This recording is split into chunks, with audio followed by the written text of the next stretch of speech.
জয় মহাপ্রভু, জয় মহাপ্রভু। এখন আমরা যে লীলা আস্বাদন করব ভগবান শ্রীকৃষ্ণের দেবগোষ্ঠ লীলা, অর্থাৎ নন্দ আঙিনার মাঝে ভগবান শ্রীকৃষ্ণ আমার যে গোষ্ঠ লীলা করেছিলেন সেই লীলা কথা আস্বাদন করব। এবং অবশ্যই গোবিন্দ আমার গোষ্ঠে যাবেন, কারণ গোষ্ঠে না গেলে এরপর অন্ন ভিক্ষা, তারপর ফেরা গোষ্ঠ, এই লীলাগুলো হবে না। তাই একদম শেষে গোপাল গোষ্ঠে যাবে। তা ভগবানের লীলাগুলো কীর্তন বাবা শাস্ত্র বললেন, শ্রীকৃষ্ণ চৈতন্য লীলা যা অদ্ভুত অনন্ত, ব্রহ্মাদি দেবগণ যা নাহি পায় অন্ত। সেই লীলা কথা আপনাদের সামনে এসে দাঁড়িয়েছি আস্বাদন করাবার জন্য। তবে তখনই সেটি সম্ভব যখন আপনারা সকলে আপনাদের চরণের কিঞ্চিত কিঞ্চিত ধুলি নিয়ে এই অভাগিনীর মস্তকে রাখবেন। কারণ ভগবান নিজ মুখে বললেন, আমা হতে আমার নাম বড়, সেই নাম হতে ভক্ত বড়। সেই ভক্ত আপনারা, তাই সবার চরণ ধুলি কৃপা আশীর্বাদ মাথায় নিয়ে আজকে আমরা আস্বাদন করব ভগবান শ্রীকৃষ্ণের দেবগোষ্ঠ এবং অন্তে গোষ্ঠে গমন লীলা। জয় জয় শ্রী নিতাই গৌরী সীতানাথ, প্রেমানন্দে গৌরী হরিবোল হরিবোল হরিবোল।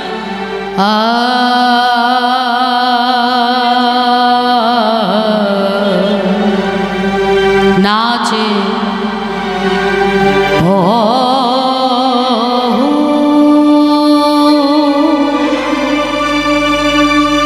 নাচে বহু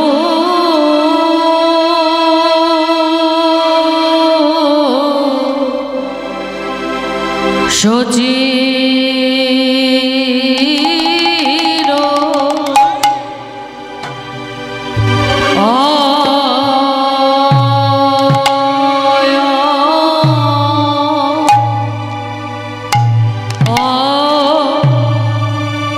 ও হে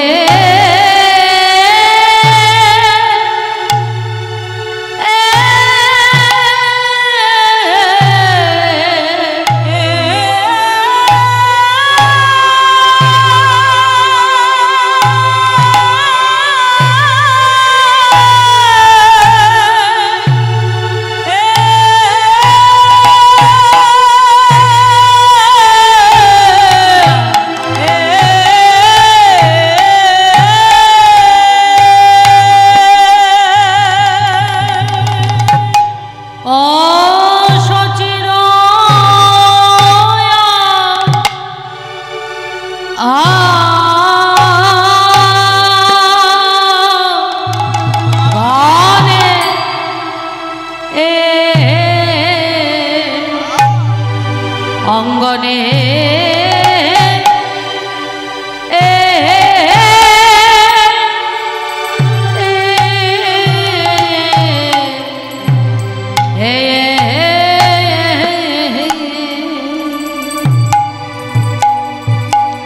না জানি উপজিল মনে আহা মরি মুরি ভাবনিধি আমার আমার গৌর হরি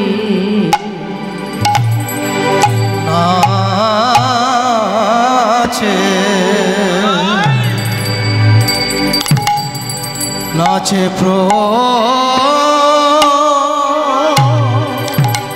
নাচে নাচে প্রহ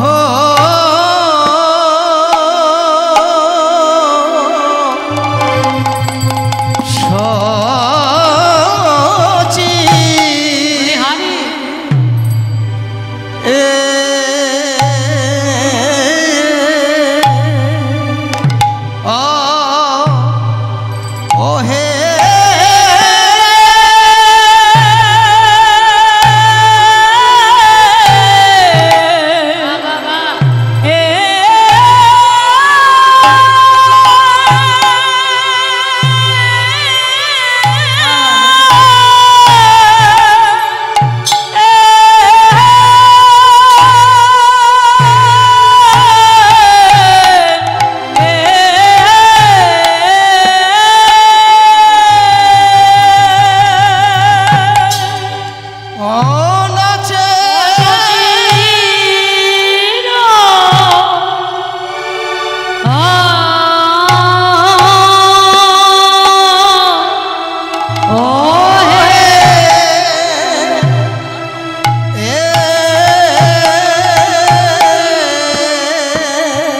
নাচে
শচী শচীর অঙ্গনে আজি নাচে বহু শচীর অঙ্গনে না জানি কি ও ও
শ্রীধামে নবদ্বীপে অবতরী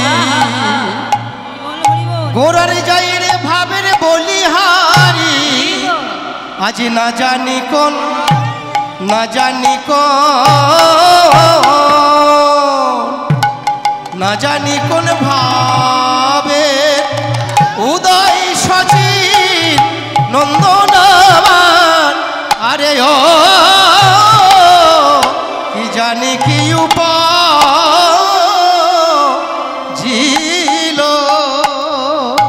আহা মরি রে এ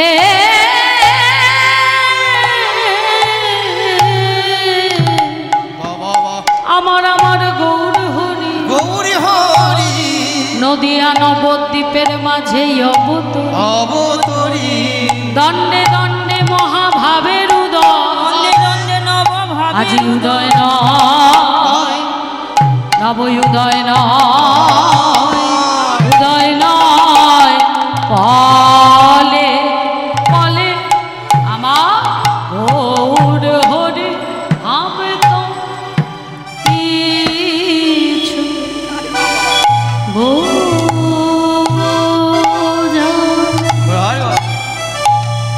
যায় না গো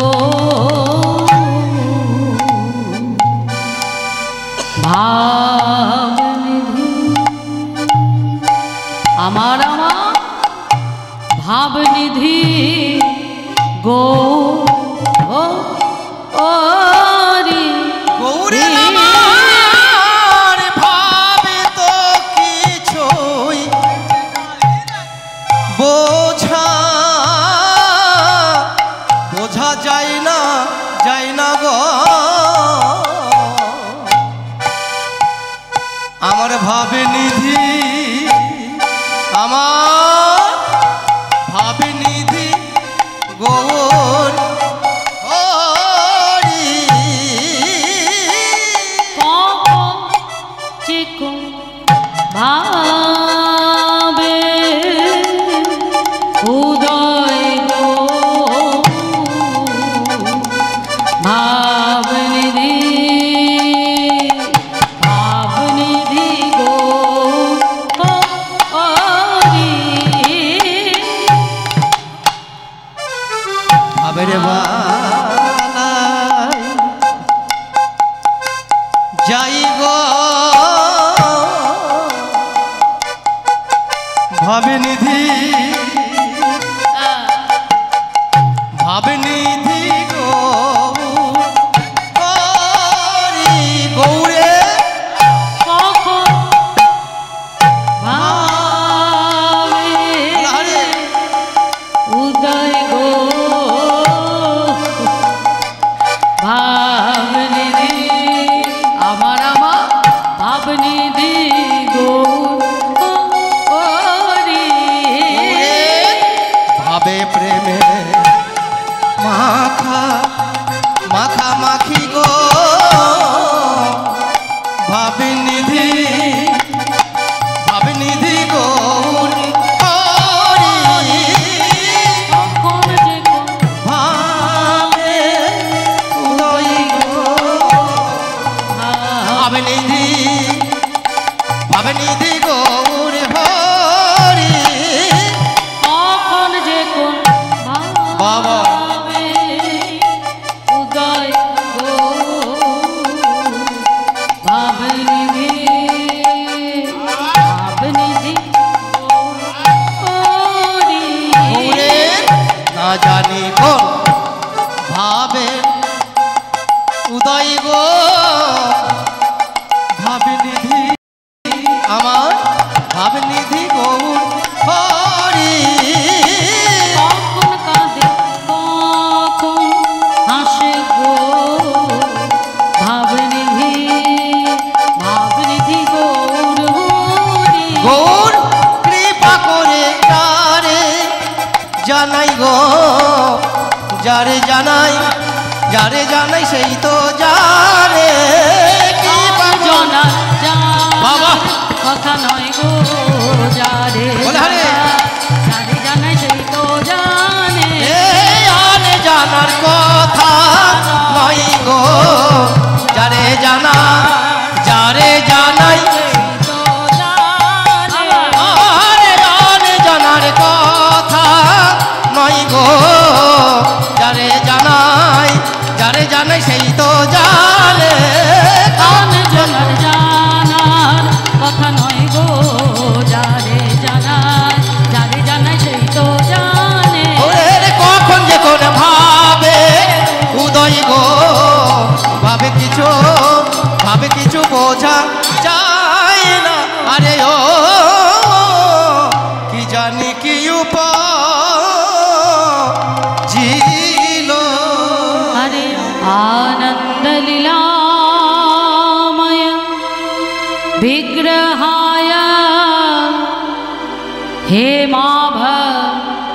दिव्य छवि सुंदराय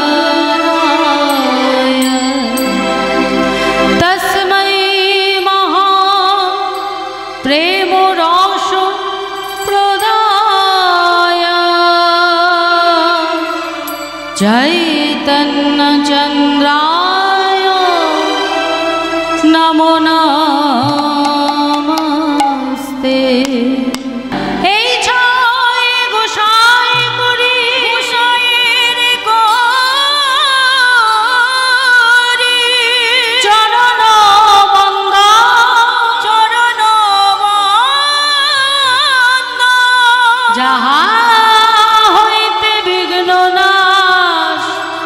অবিষ্ট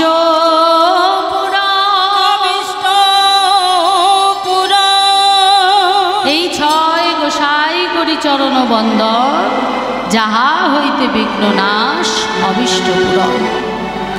তাহলে এই ছয় গোসাই বলছে যে মন যদি নিরানন্দ থাকে, ওই ফেসবুক ঘাঁটলেও হবে না, আনন্দ হবে না, সিরিয়াল দেখলেও আনন্দ হবে না, পরনিন্দা পরচর্চাতেও আনন্দ হবে না, তাস খেলাতেও আনন্দ হবে না। আনন্দ হবার শুধু একটা জায়গা, আর তা হলো আমার গৌর চরণ। কারণ তিনি আনন্দময়, তিনি প্রেমময়। আমরা যখন মিষ্টির দোকানে বাবা ওই পুতুল দেখি না, বর কনে বানায়, শ্বশুর শাশুড়ি বানায়, বানায় না মা, ক্ষীর দিয়ে বানায় না, তা তার মাথা থেকে চরণ পর্যন্ত সবটাই কিন্তু ক্ষীরের থাকে, যেখানটা ভাঙবে সেখানটাই ক্ষীর। তেমনি আমার শ্রীকৃষ্ণ চৈতন্য মহাপ্রভুর পুরোটাই প্রেম দিয়ে গড়া, একদম মস্তক থেকে চরণ পর্যন্ত সবসময় প্রেমময়, সবসময় আনন্দময়। তাই তিনি কাউকে নিরানন্দে থাকতে দেন না, তিনি তার ভক্তদের আনন্দ এবং প্রেম দান করেন। তা গোলকের সেই গোপন প্রেম বলছেন, গোলকের যে প্রেমধন, তাই হলো এই কলিযুগে হরিনাম সংকীর্তন। নরোত্তম দাস ঠাকুর বলছেন, গোলকের যে প্রেমধন এই কলিযুগে সেটাই হলো হরিনাম সংকীর্তন। তাহলে হরিনাম নাম সংকীর্তনটা কি না? প্রেমধন। এই যে প্রেম, এই প্রেম শব্দটা আমরা অপব্যবহার করি বাবা, তাই না মা? প্রেম মানে আমরা কি জানি? একজন পুরুষ একজন নারী, তাদের মধ্যে যে সম্পর্ক, সেটাই প্রেম না, এটা প্রেম না। এই প্রেমটা কেমন? শাস্ত্র কি বলছে? চৈতন্য চরিতামৃতে কবিরাজ গোস্বামী পাদ বললেন, আত্মেন্দ্রিয় প্রীতিবাঞ্ছা যারে বলে আর কৃষ্ণেন্দ্রিয় প্রীতি ইচ্ছা ধরে প্রেম না, ধরে প্রেম না। তাহলে এই যে টিভি সিরিয়াল সিনেমা, অলি গলি, নদীর পার, গঙ্গার পার, যেটা আমরা প্রেম বলে মনে করি, ওটা প্রেম নয়, ওটা হলো কাম। কেন কাম? না ওই প্রেমটার মধ্যে স্বার্থ আছে।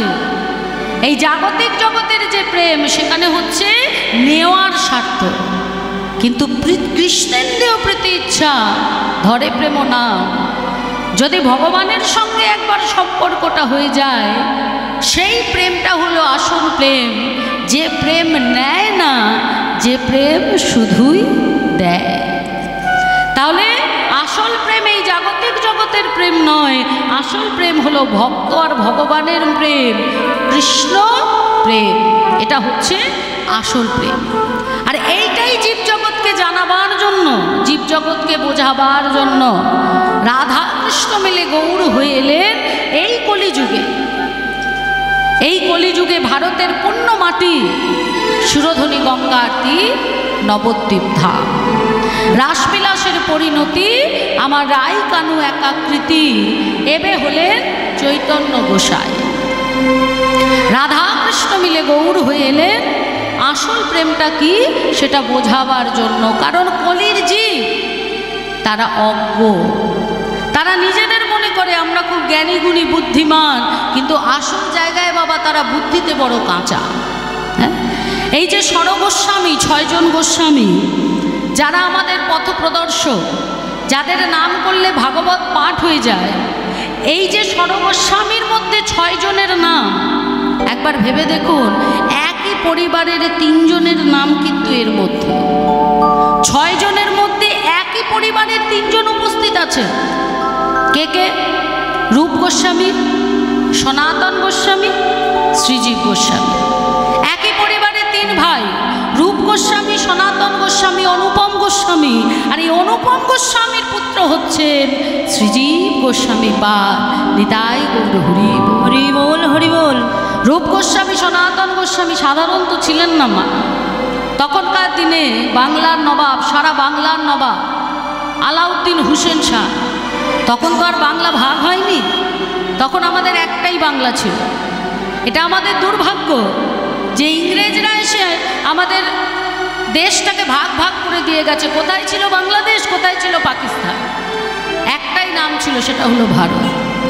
তো এই যে ভারত, সারা বাংলা, নবাব আলাউদ্দিন হোসেন শাহ মালদা গৌড়ে যার ছিল নবাবী আনা, তার নবাবী আনার প্রধানমন্ত্রী ছিলেন রূপ গোস্বামী এবং অর্থমন্ত্রী ছিলেন সনাতন গোস্বামী।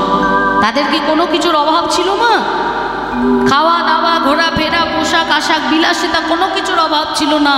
কিন্তু সেই সবকে তুচ্ছ মনে করে শুধুমাত্র গৌরকে ভালোবেসে সর্বত্র ত্যাগ করে গৌর চরণ তারা আশ্রয় করেছিলেন এবং বৃন্দাবনে বাস। যার জন্য সর্বস্বামীর নামের প্রথমেই শ্রীরূপ, শ্রী সনাতন।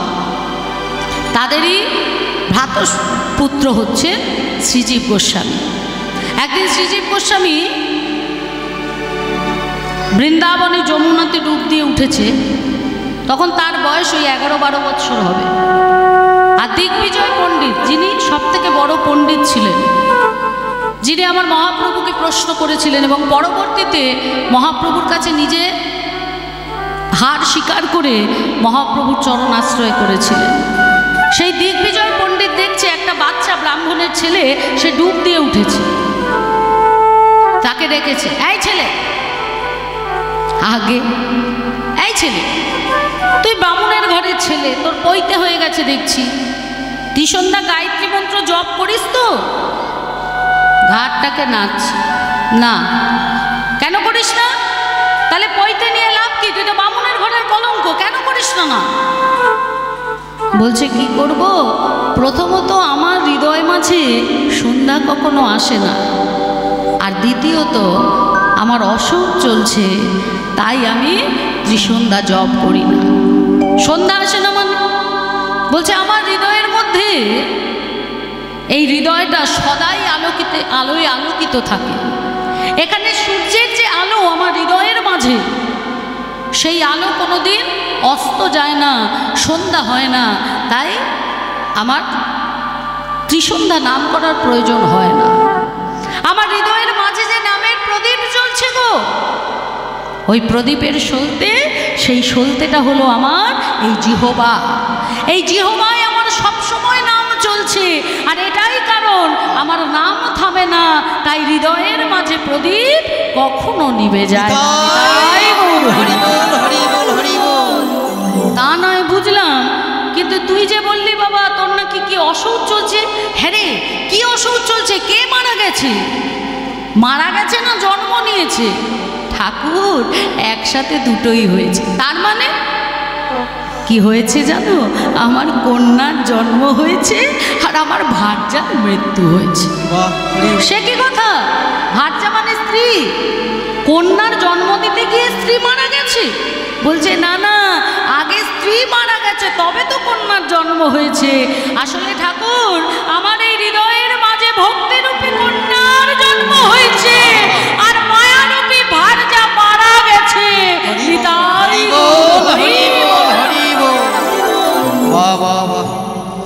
ভক্তিরূপী কন্যার জন্ম হয়েছে আর মায়ারূপী ভার্যা মারা গেছে। ঠাকুর, আমার হৃদয়ে যদি ওই মায়ারূপী ভার্যা থাকতো, এই সংসারের কারাগারের মধ্যে সে আমাকে আবদ্ধ করে দিত, এই সংসার থেকে আমি বেরোতে পারতাম না, সে আমায় কৃষ্ণ নাম করতে দিত। দিত না, সংসারের দায় দায়িত্ব কর্তব্য সর্বস্ব মাথায় চাপিয়ে দিত, আমার নামে মতি হতো না। তাই আমার হৃদয়ের মাঝে যে মায়া ছিল, মায়ারূপী স্ত্রী, সে মারা গেছে। আর সেই জন্যই ভক্তিরূপী কন্যার জন্ম হয়েছে। দিগ্বিজয় পণ্ডিতের মতো এত বড় পণ্ডিত তার চরণ তলে আছাড় খেয়ে বলছে, ওরে ওরে তুই এইটুকু বয়সে এতটা উচ্চ ভক্তি জগতে পৌঁছে গেছিস বাবা। সেই শ্রীজীব গোস্বামী, রূপ গোস্বামী, সনাতন গোস্বামী, শ্রীজীব গোস্বামী, স্বরগোস্বামী, 6 জনের মধ্যে 3 জন একই পরিবারে। আর অথচ আমাদের দেখুন বাবা, 80-90 বছর বয়স হয়ে যাচ্ছে, এই জিহ্বা একবারও কৃষ্ণ নাম বলে না। আর ওই মন্দিরের সামনে গিয়ে মা হাত জোড় করে একটু মাথাটা ঠোকারও ইচ্ছা হয়। সংসারে সবার অশান্তি আছে, কার জ্বালা নেই বলুন তো? কেউ বুকে হাত দিয়ে আমরা বলতে পারবো যে আমার জ্বালা নেই? প্রত্যেকের আপন আপন জ্বালা। কারণ কলিজীব ত্রিতাপ জ্বালা ভোগ করছে, আধ্যাত্মিক, আদি দৈবিক, আদি ভৌতিক জ্বালা। আধ্যাত্মিক আত্মিক জ্বালা, এই যে আপন আপন জ্বালা, সবার জ্বালা আছে। এইটুকু বাচ্চা বসে আছে, ভাববেন না এদের জ্বালা নিয়ে, এদেরও জ্বালা আছে। সামনে পরীক্ষা, সত্যি বলছি কিনা বলবি। ওইদিকে বাড়ির দিদিমণি এত এত পড়া দিয়ে দিয়েছে, পড়াগুলো না করলে আবার মা ধরে পেটাবে। ও কি জ্বালা, যদি পড়াশুনোটা না থাকতো। মনে হয় না? হয় না? হয় বল। হ্যাঁ, দেখেছিস, বাচ্চাদেরও, এটা আমাদেরও আপন আপন জ্বালা। আদি দৈবিক জ্বালা, দৈব বিপাকজনিত যে জ্বালা মা, ঝড় জল, বজ্রাঘাত, ভূমিকম্প, এই যে কিছুদিন আগে করোনা মহামারী হয়ে গেল, এগুলো হলো আদি দৈবিক জ্বালা, দৈব বিপাকজনিত যে জ্বালা। আদি ভৌতিক জ্বালা, কুকুরে কামড়ালো, বেড়ালে আছড়ালো, সাপে কাটলো, একটা মশা এমন কামড় দিল, ম্যালেরিয়া হয়ে গেল, হসপিটালে ভর্তি হতে হলো, ভাগ্য যদি খারাপ থাকে প্রাণটাও চলে গেল। তাহলে পশু পক্ষী কীটপতঙ্গ জনিত যে জ্বালা, সে জ্বালা হলো আদি ভৌতিক জ্বালা। আমরা সবসময় ত্রিতাপ জ্বালা ভোগ করছি। এই জড় জগতে কেউ আমরা শান্তিতে নেই। তারপরেও আমরা কি করছি? আমরা পরনিন্দা পরচর্চা করে সময় কাটাচ্ছি। সেটা করলে হবে না। বড় সাধের মানব জনম, শাস্ত্র বলছে, হে জীব, যে জন্ম পাবার জন্য দেব দেবীরা তপস্যা করে, তপস্যা করেও এমন মানব জন্ম পায় না। সেই মানব জন্ম নিয়ে এই ভারতের ভূমিতে তুমি জন্ম নিয়েছ, হেলায় হারালে চলবে না। পড়াশুনোও করতে হবে, চাকরি বাকরিও করতে হবে, বিবাহও করতে হবে, সংসার করতে হবে, সন্তানকে মানুষও করতে হবে, এবং সেই সঙ্গে কৃষ্ণ নামটাও করতে হবে। বড় বড় করে লেখা, কৃষ্ণ ভজিবার তরে সংসারে আইনু। কিসের জন্য আইনু? কৃষ্ণ ভজিবার তরে। আর এই সংসারে এসে মিছে মায়ায় বদ্ধ হয়ে বৃক্ষ সম হইল, মিছে মায়ায় আবদ্ধ হয়ে গেলাম। কৃষ্ণ ভজন করতে এলাম, ভজন আর হলো না। বলি যেমন এলাম, হরি বল হরি বল, তেমন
কৃষ্ণ ভজবার জন্য এলাম, সংসারের মায়ায় আবদ্ধ হয়ে ত্রিতাপ জ্বালা ভোগ করলাম।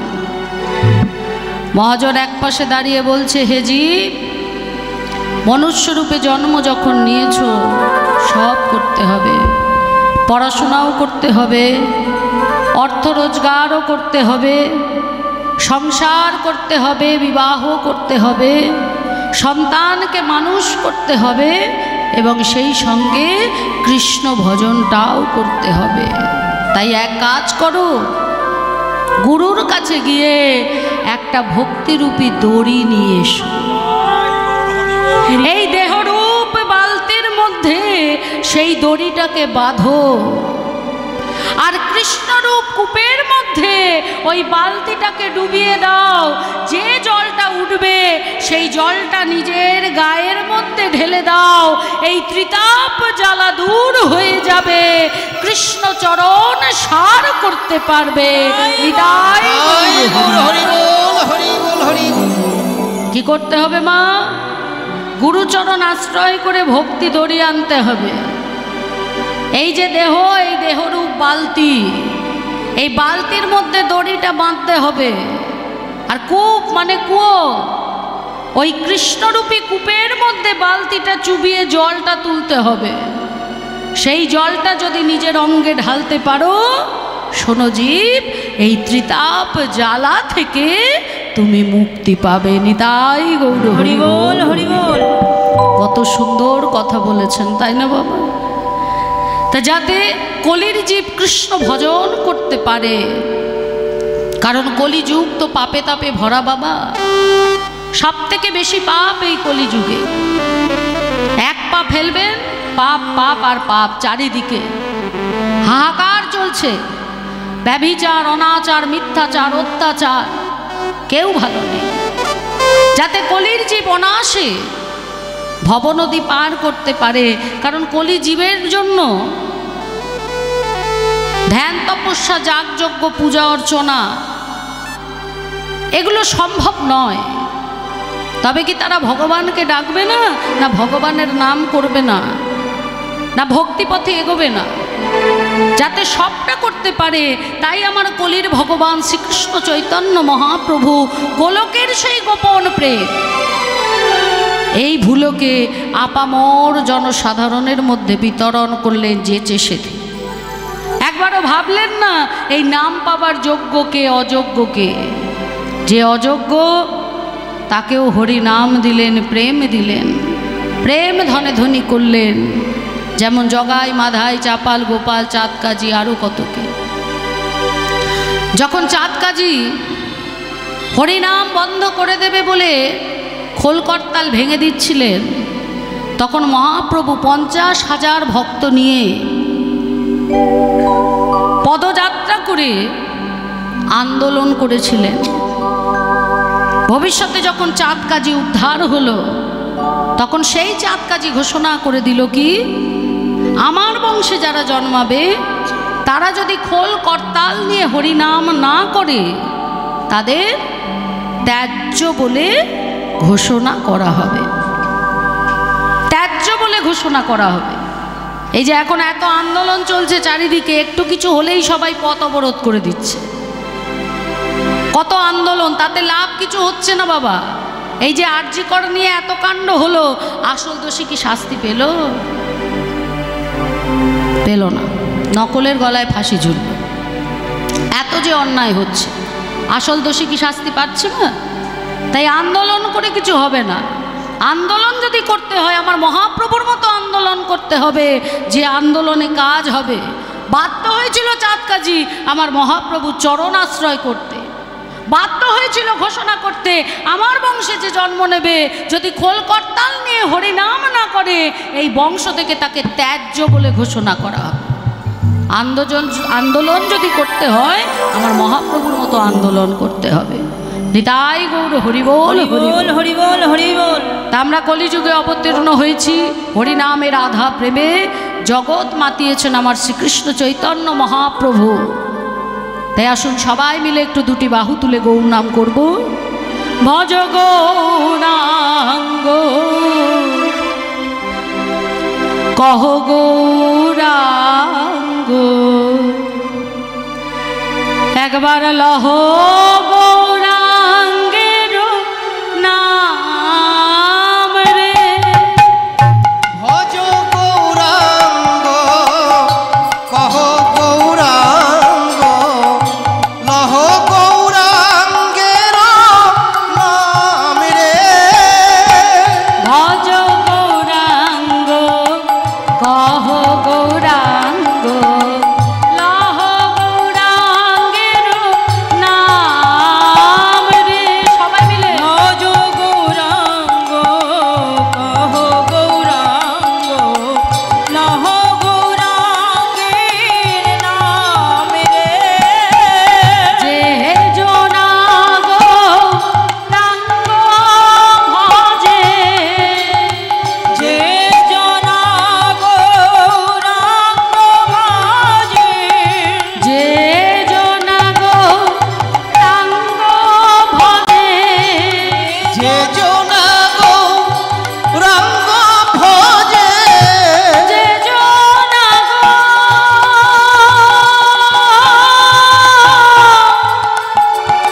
গৌরাঙ্গ ভজে সে হয় আমার প্রাণ রে।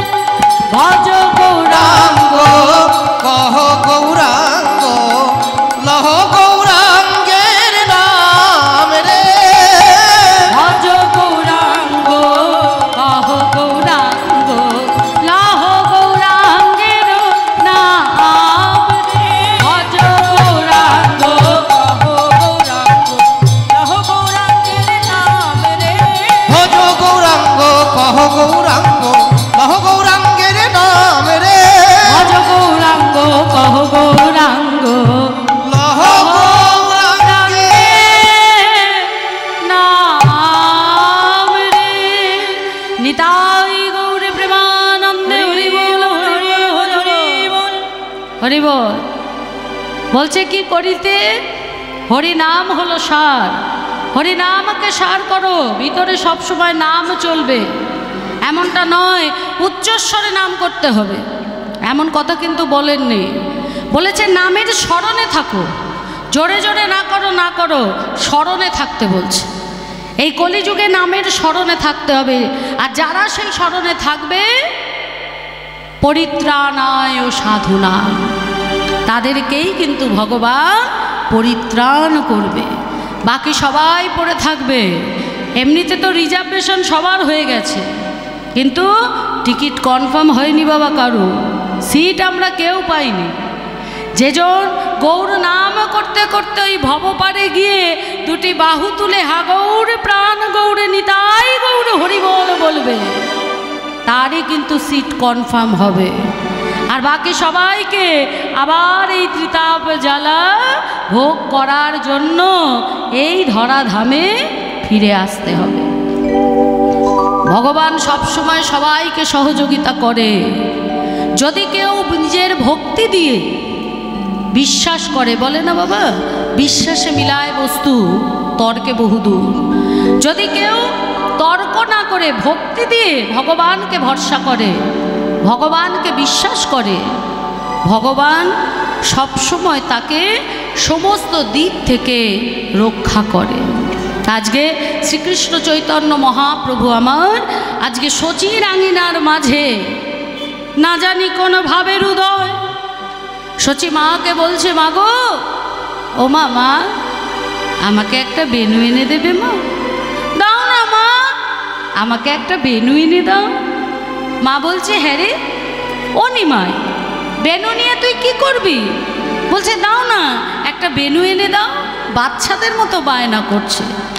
প্রভু আমার বেনু দে মা, বলে পারে প্রভু আমার বেনু দে মা, আমায় বেনু দে মা, বলে বারে মা, আমার বেনু দে মা। ও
একটা বেনু এনে দাও, বায়না করছে আর কাঁদছে।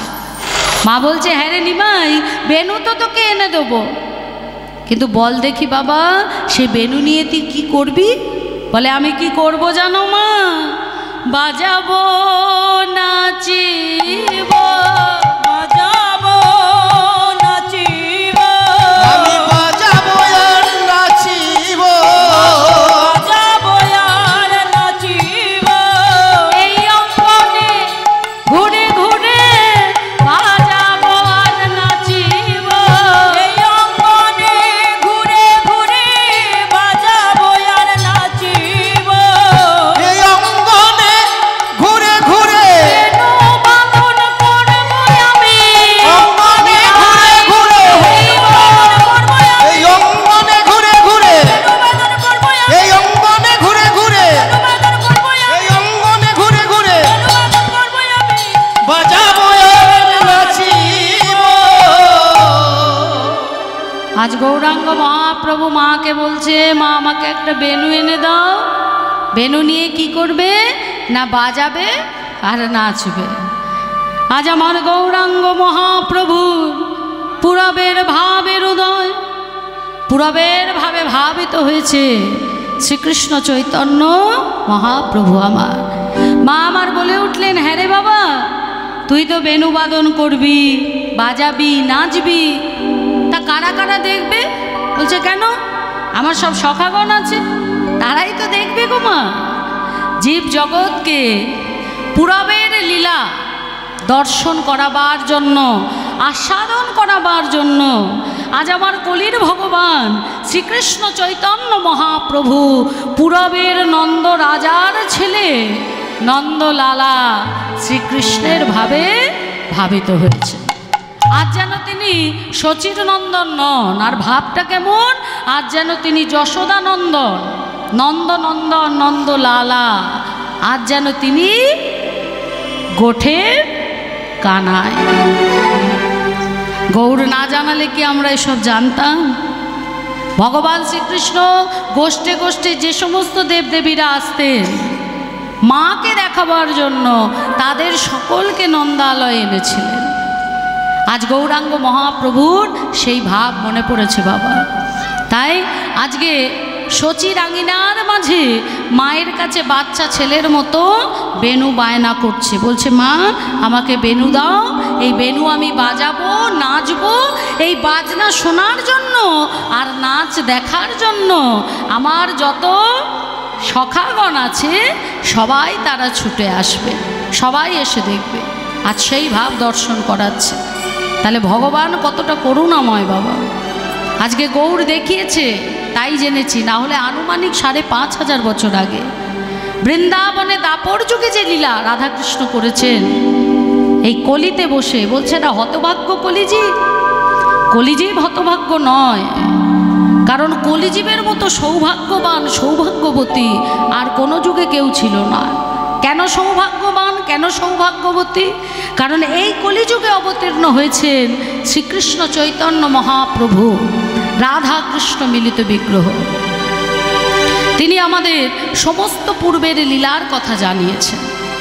ভগবানের যদি কৃপা একবার কারোর ওপর বর্ষণ হয়, ভগবান আমার বলছেন, আমি চট করে কাউকে ধরি না, কিন্তু একবার যদি আমি কোনো ভক্তকে ধরি তবে আমি তাকে ছাড়ি না, আমি তাকে ছাড়ি না, একবার ধরলে আর তাকে ছাড়ে না।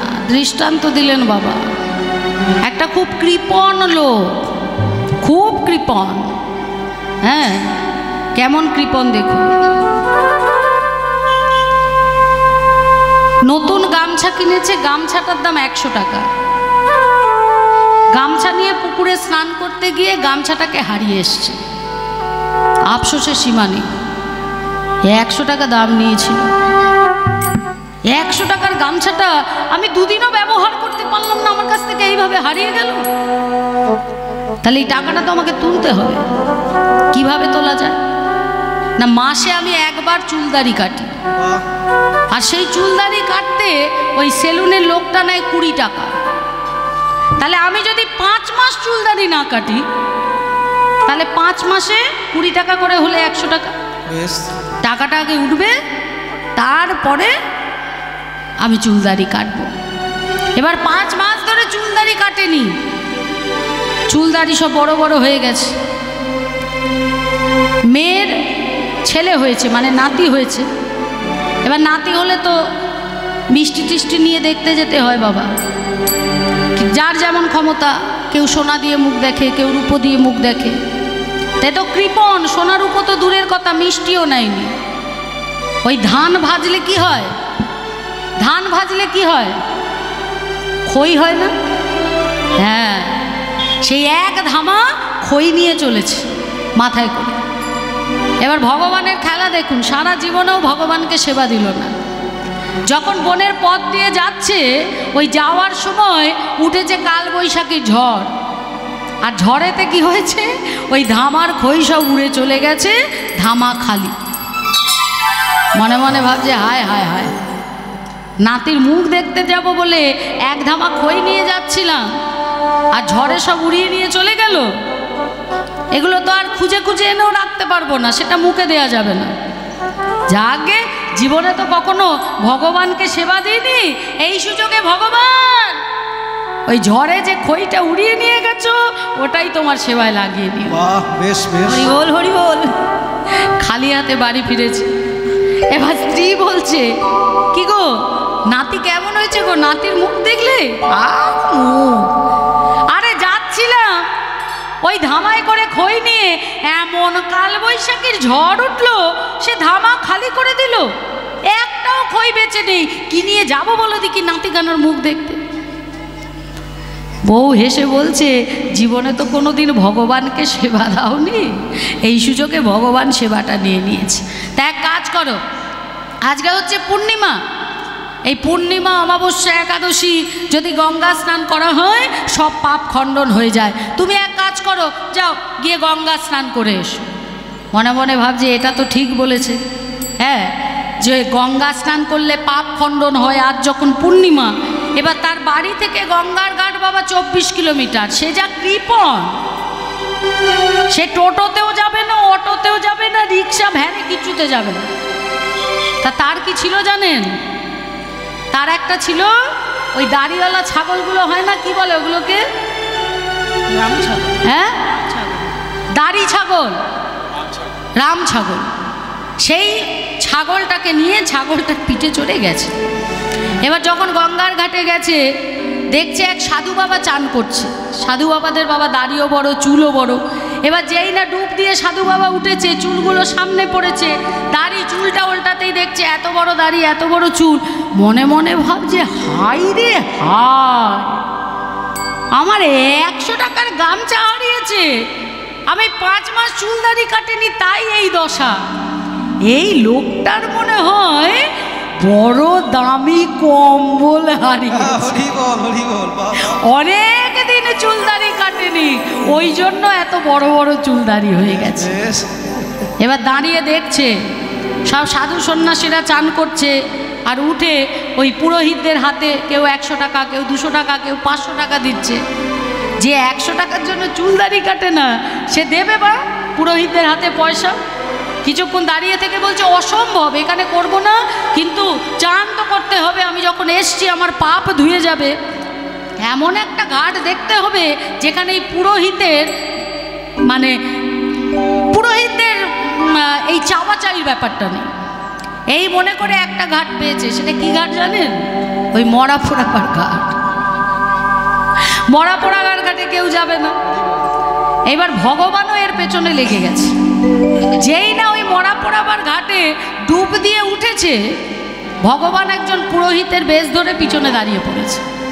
আর যেই উঠেছে অমনি হাত বার করে বলছে, পয়সা দাও। হ্যাঁ, পয়সা কেন দেবো? বলছে, বা তুমি যে ঘাটে চান করলে, তা আমায় পয়সা দেবে না? বলে, আরে এ ঘাটে তো কেউ চান করে না, দেখছো না একটাও লোক নেই। ভগবান পুরোহিত রূপে বলছে, এটা হচ্ছে স্পেশাল ঘাট, এই ঘাটে সবাই আসতে পারে না, যারা স্পেশাল লোক এই ঘাটে তারাই আসে, আর তাদের দক্ষিণাটাও একটু বেশি হয়। বেশ কত দিতে হবে? বলে 1001 টাকা দাও। উরি বাপরে বাপরে বাপ, না না না না না, অত টাকা দিতে দিতে পারবো না, কোথা থেকে দেবো অত টাকা? দিতেই হবে।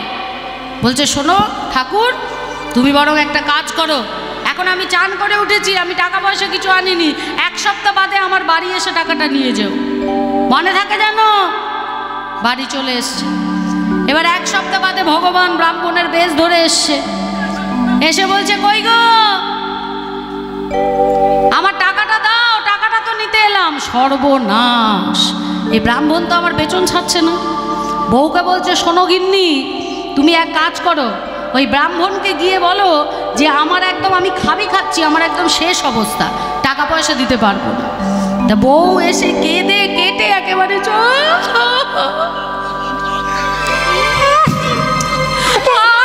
আমার কি হলো, ওগো ঠাকুর, আমার কর্তা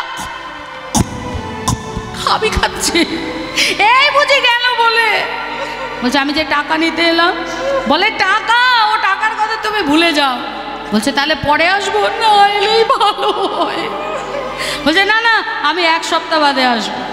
চলে গেছে, আবার 1 সপ্তাহ বাদে এসছে, কই গো। এইবার স্বামী স্ত্রীকে বলছে শোনো, এই ব্রাহ্মণের পেছন যদি ছাড়তে হয় তাহলে একটাই উপায়, তুমি ব্রাহ্মণের কাছে গিয়ে কেঁদে কেটে বলো তোমার স্বামী মরে গেছে, তাহলে যদি বাঁচা যায়। কি কৃপণ দেখুন শুধু। বউ এসে যথারীতি কেঁদে কেটে বলছে ঠাকুর, আর শেষ রক্ষা হলো না, আমার সব চলে গেল ঠাকুর, সব শেষ হয়ে গেল। বলে কি হয়েছে? বলছে এই বড় বড় করছে, মুখে জল দিয়ে এসছি, গেলে বোধহয় দেখবো মরে গেছে। তখন বলছে তাহলে বরং একটা কাজ করি, এলামই যখন, সে যখন মরেই যাবে, খাচ্ছে, তাহলে একেবারে তাকে শ্মশান ঘাটে পুড়িয়ে শেষকৃত্যটা একবারে করে দিয়ে যাই। এলামই যখন, তোমার তো কেউ নেই, তুমি নিয়ে যাবে কি করে? তা আমি যখন এলাম তখন কাজটা করে দিয়ে যাই। হায় হায়, আমার কি হলো, না ঠাকুর না, মানে বলতে পারছে না, না ঠাকুর আমার স্বামী মরেনি, আপনি যান, বলতে পারছে না। এবার বাঁশ কেটে ওই খাট বানানো হলো, বানিয়ে ওই কৃপণটাকে ঘর থেকে নিয়ে শুয়ে আসা হলো, শুয়ে দিল খাটে। তখনও বাবা চুপ করে আছে। কাঁধে করে শ্মশান ঘাটে নিয়ে যাওয়া হলো, তখনও চুপ করে আছে। চিতা সাজানো হলো, তখনও চুপ করে আছে। কেমন কৃপণ দেখুন, এরকম কৃপণ দেখেছে? তখনও চুপ করে আছে। চিতার ওপর শুইয়ে দেওয়া হলো, তখনও চুপ করে আছে। কাপড় খুলে নিয়ে সাদা কাপড় চাপা দেওয়া হলো, তখনও কিন্তু চুপ করে আছে, একটাও কথা বলছে না। এবার আগুনটা দিতে যাবে, ব্রাহ্মণরূপী ভগবান বলছে দাঁড়াও দাঁড়াও, আগুনটা দেবে, তোমরা একটু দূরে যাও দেখি, আমি ওর কানে একটু হরিনামের মন্ত্র দিয়ে আসি, তাহলে সব পাপ তাপ দূর হয়ে যাবে, একটু দূরে যাও। এই বলে কাছে গিয়ে কানের কাছে মুখখানা দিয়ে বলছে, বলি তুমি কি চাও, কি চাও? বলে ঠাকুর তুমি আমার 1001 টাকাটা মাফ করে দাও, তাহলেই আমি উঠে বসবো। বলছে কি চাও? তুমি আমার 1001 টাকাটা মাফ করে দাও, তাহলেই আমি উঠে পড়বো। হ্যাঁ, তা ভগবান আমার বললেন যে তোমার মনের মধ্যে যে বিশ্বাস ছিল যে গঙ্গা চান করলে তোমার সকল পাপ দূর হয়ে যাবে, যদি কোনো ভক্ত বিশ্বাস ভরসার দ্বারা আমার চরণ আঁকড়ে ধরে, আমি শেষ মুহূর্ত পর্যন্ত তার পেছনে পড়ে থাকি, তার পেছন আমি ছাড়ি না। বেশ, আমি তোমায় 1001 টাকা মাফ করে দিলাম, এইবার তুমি ওঠো, ঘরে ফিরে যাও, ঘরে গিয়ে স্ত্রী লয়ে সুখে শান্তিতে সংসার করো। যেই বলেছে মাফ করে দিলাম, এইবারে সে উঠে বসেছে। আর সবাই ভাবছে ব্রাহ্মণ নাম দিয়েছে তাই বুঝি বেঁচে গেছে। কেমন কৃপণ দেখুন, টাকা দেবে না বলে চিতাতে শুতে পর্যন্ত তার মনে ভয় নেই, আর একটু হলে তো আগুনটা লাগিয়ে দিচ্ছিল। এমন কৃপণ দেখেছেন বাবু? তাই ভগবান আমার বলছে যে যে আমাকে ধরে সে আমাকে ছেড়ে চলে যায়, কিন্তু আমি যদি একবার কাউকে ধরি, শেষ মুহূর্ত পর্যন্ত আমি তার চরণ ছাড়ি না, সব দিক থেকে আমি তাকে আগলে রেখে দিই। সেই ভগবান কলিতে এসে তো তাই করলেন। হরিনামের আধা প্রেমে জগৎ মাতালের, হরিনামের তরণী করে যাতে কলির জীব উদ্ধার পেতে পারে, তাই মহামন্ত্র হরিনাম কলিজীবের মধ্যে বিতরণ করে গেলেন। আজ পুরবের ভাবে ভাবিত হয়ে নৃত্য করছে, আর আমার গৌরাঙ্গের ওই নৃত্য দেখবার জন্য যত সহচর ছিল, সহচর হেন কালে সব সহচরে আর হেন কালে সবে সহচরে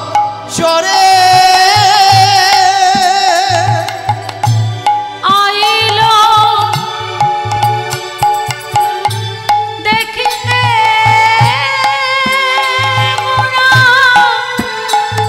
গোড়া নয়,